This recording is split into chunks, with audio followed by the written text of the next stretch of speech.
It finally happened, guys. We finally, after all of these literal years, have had a release date for Kerbal Space Program 2, hotly anticipated sequel to a little game called Kerbal Space Program 1. You may have heard of it. I've covered it a couple of times on this channel. And the sequel was announced all the way back in the ancient days of 2019. And today, the 21st of October 2022, we had a bombshell of an announcement from Intercept Games declaring that Kerbal Space Program 2 will be entering early access on the 24th of February 2023. And yes, this is very exciting. I know for some, hearing that it's going to be in early access might sound like a disappointing thing, but remember that Kerbal Space Program 1 was in early access for much of its life, and the community's input and feedback helped to steer development and prioritize things that made the game better than it ever could have been if it was just developed in a closed system and then released all in one go, in my opinion. And that's really what Intercept Games' objective appears to be here.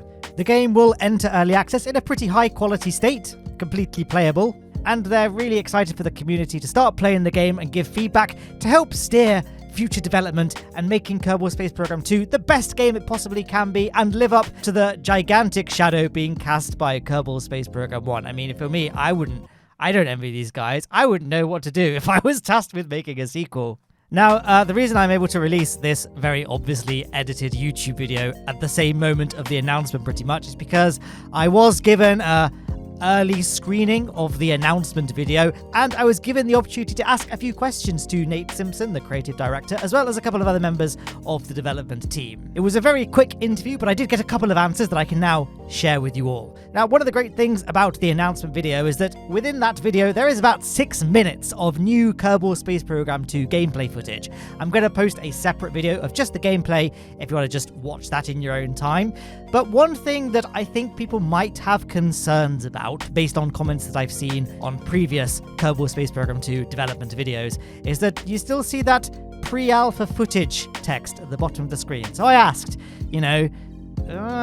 still showing pre-alpha footage, how complete will the game really be on launch? And they've confirmed that actually a lot of this footage is quite old and doesn't really represent where the game is today.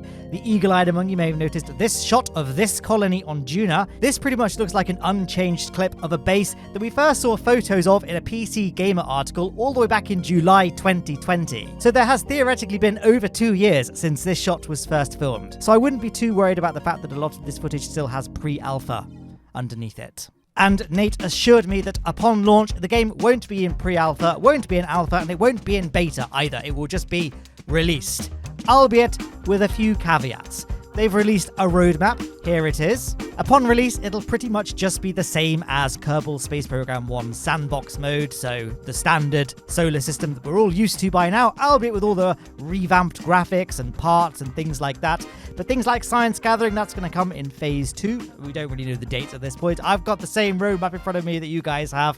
Science will be added, then colonies, then interstellar travel with the addition of a new star system, and then more exploration-y stuff will be added. Bit vague there. Resource gathering sounds good to me. Don't know much else more about that. This may include stuff like the fuel refineries that we got in this video that was released in the KSP2 show and tell back in February 2021.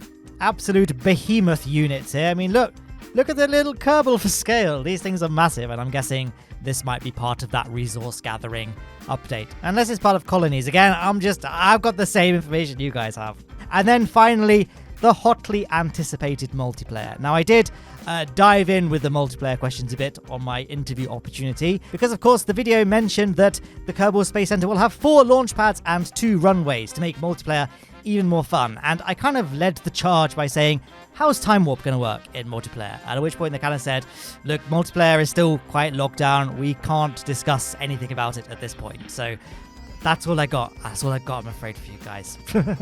Let's rewind back to that shot of the big colony on Juna, actually, because this sort of inspired me to ask the question, big old building, right? Will it have interiors, these colonies? Can you go inside them? Can you walk around? What kind of, how substantial are they going to be? And at this stage, there are no concrete plans for interiors for the colonies, but this is going to be one of the ways in which early access will actually help steer development, right? If there is a big demand and everyone loves the colonies and wants colony interiors, then Intercept Games can set aside developers to build the interiors and all that. But if colonies it's not really a desired feature, I guess, then they can divert their efforts into other areas of the game where the demand exists. As for interiors of all the parts, as you can see, a lot of the cockpits have transparent glass. The plan is that all cockpits in the game will eventually have transparent glass you can see through. But as for the interiors of things like the science modules, it's all largely going to be similar to Kerbal Space Program 1, where you get a static view, but you can't walk around the spaceship or anything, like a couple of IVA mods added in Kerbal Space Program 1. But again, if the community demands it and want the developers to prioritize and focus on fleshing out the interiors, then they can, and that's another, again, advantage of releasing into early access. They did give me the little scoop, though, that first-person mode won't be available from day one. By first-person mode, I'm guessing that means all IVA views won't be available from day one, but I'm hoping that will get added pretty soon. It's not featured on the roadmap, so I'm guessing it's probably going to come within the first few updates. Me massively speculating there, though, so I don't know. Hey, is that the mohole? Probably not. But I did ask, are there going to be Easter eggs? For example, the mohole was a terrain glitch that just got embraced by the community, and I was given a wink wink, we're aware of all the Easter eggs and what the community likes in Kerbal Space Program 1, and that the teams don't want to create any disappointment. So I would expect that all the Easter eggs that we know and love will be returning in some form or another, and probably there's going to be more, right? But yeah, I don't really have that much more information than you guys have. It was a very, very quick interview session, I won't lie to you. Hopefully I've not voided some NDA there, hopefully not. And yeah, in this video, they also mentioned how part shapes are going to be tunable. And I said, I'm guessing that includes wings, but is there anything else? So they kind of stated that wings are the obvious one. You can kind of see a lot of the clips here that wings are very modifiable. There are going to be 3 kinds of wing in Kerbal Space Program 2. You've got stabilizer pieces. These are symmetrical wing elements that can either have or not have integrated control surfaces. So you haven't got to awkwardly stick on an elevon like you had to in Kerbal Space Program 1. Then you have full moving control surfaces, so like a canard. And then just big standard wing pieces with integrated or not integrated elevons, designed for building things like airliners, or even bigger pieces for building your big space planes, etc. And look, you can recolor them all. I did ask, can we enter custom hexa values? At the moment, it's probably unlikely they're going to add the ability to add hexa values, but I have asked if they can consider it, so maybe that will happen. But if it does, you can thank this guy right here.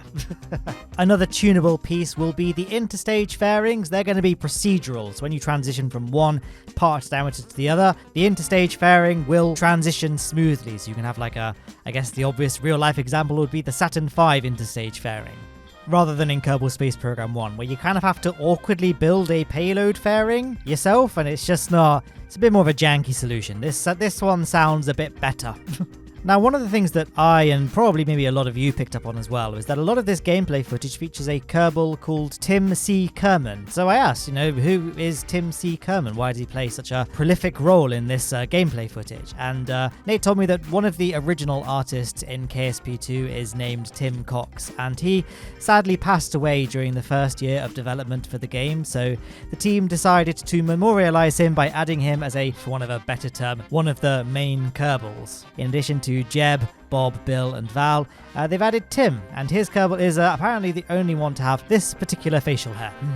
Honestly, guys, I could talk about this video all day, but I guess comes a point where you can just watch the announcement, and that covers most of the main points. But I really want to highlight what I think is probably the most significant upgrade to KSP2 over KSP1, and that comes from this quote from Nate Simpson here. We've got 2 runways, and both runways are very long, with nothing at the end of the runway to run into, with nothing at the end of the runway, with nothing at the end of the runway, nothing at the end of the runway. That's right, you heard it here first. They're getting rid of this thing, this stupid thing at the end of the runway, and it's ruined my day so many times. This stupid thing just T-posing at the end of the runway, destroyer of worlds, this thing, getting rid of it. It's gonna be the best game of the year. It's the best. They're getting rid of I'm all out. Yes, that's the end of this video. Kerbal Space Program 2. It'll release in early access again on the 24th of February 2023 in a post-beta state, costing $49.99 US, which is going to be lower than the full release price. At this stage, we don't know what the full release price is going to be. That's all I got to say about that.